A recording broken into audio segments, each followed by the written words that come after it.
হকের চাকরি ফেরোচ্ছে, জুটেছে পুলিশের লাঠি লাঠি, এমনকি শাসক অনুগামীদের মার এবং তারপর গ্রেফতারি। তা তো সত্ত্বেও দমেননি চাকরিহারা শিক্ষক শিক্ষিকারা। এবার কলকাতা শুধু নয়, আইনি লড়াইয়ের পাশাপাশি জেলায় জেলায় অর্থাৎ গোটা রাজ্য জুড়ে ধিক্কার মিছিলের ডাক দিয়েছেন চাকরিহারারা। কি বলেছেন কুণাল ঘোষ? মমতা বন্দ্যোপাধ্যায় 26,000-এ চাকরি রাখার জন্য দুটো পথ। এক, সুপ্রিম কোর্টের নির্দেশ অনুযায়ী পরীক্ষা এবং আনুষঙ্গিক বিষয় নতুন রুল, অভিজ্ঞতা দাম দেয়া ইত্যাদি যা যা আপনারা দেখেছেন। দুই, রিভিউ পিটিশন, অর্থাৎ দুরকম পথ খোলা রেখে এগোচ্ছেন। এখন আন্দোলনটা কার বিরুদ্ধে? যারা চাকরি খাওয়ার পলিটিক্স করলো, আন্দোলনটা তো তাদের বিরুদ্ধে হওয়ার কথা। তার বদলে এখানে বিকাশ ভবনের সামনে গেট আটকে স্টাফদের বেরোতে না দিয়ে পুলিশকে আক্রমণ করে ব্যাটলটা তো হচ্ছে লিগাল ব্যাটল সুপ্রিম কোর্টে। মমতা বন্দ্যোপাধ্যায় দুটো পথ খোলা রেখেছেন যাতে কোনো আইনি জটিলতা না হয়। তো সেখানে যদি কেউ কারুর প্ররোচনায় বলেন আমরা এই করব, আমরা সেই করব, করবেন। জেলায় জেলায় কর্মসূচি নিচ্ছেন, এতবার পুলিশি বাধার সম্মুখীন হলেও তারপরেও রাস্তায় থাকার, রাস্তায় যে লড়াই, সেই লড়াই আপনারা চালিয়ে যাচ্ছি, কারণ বন্ধ করার মতো কোনো সদুত্তর আমরা পাচ্ছি না। আমাদের প্রশ্ন প্রচুর, মানে আমরা দরজায় দরজায় ঘুরে বেড়াচ্ছি তার উত্তর খোঁজার জন্য।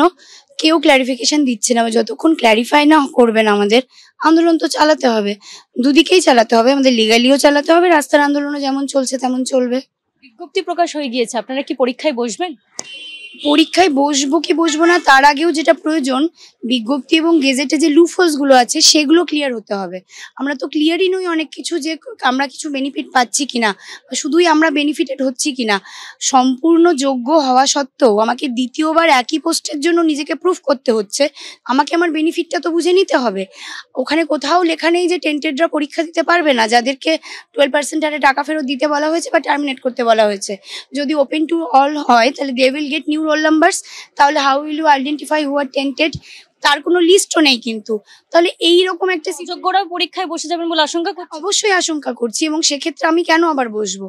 সেক্ষেত্রে আমি যে আবার বঞ্চিত হবে না, হু উইল গ্যারান্টি দ্যাট? সেই পরীক্ষার মধ্যে এই যে নম্বর দেওয়া হয়েছে এক্সট্রা কিছু, সেগুলো কি আপনাদেরকে কোনোভাবে গ্রেস দিচ্ছে না? এই যে 30 নম্বরটি ভাগ করে 10 করে দেওয়া হয়েছে, সেক্ষেত্রে আপনারা কোনো রকম সুবিধা পাবেন না? ওয়েটেজ যেটা দেওয়া হচ্ছে সেটা যে শুধু 2016 ব্যাচের জন্য, সেটাও কিন্তু ক্লিয়ার না। কারণ এখানে আমাদের থেকেও বেশি এক্সপিরিয়েন্স মানে কাজ করছেন as per the year is concern. Contractual teacher আছেন, প্যারা টিচার আছেন, শুধু আমরাই পাচ্ছি না, তারাও পাচ্ছেন।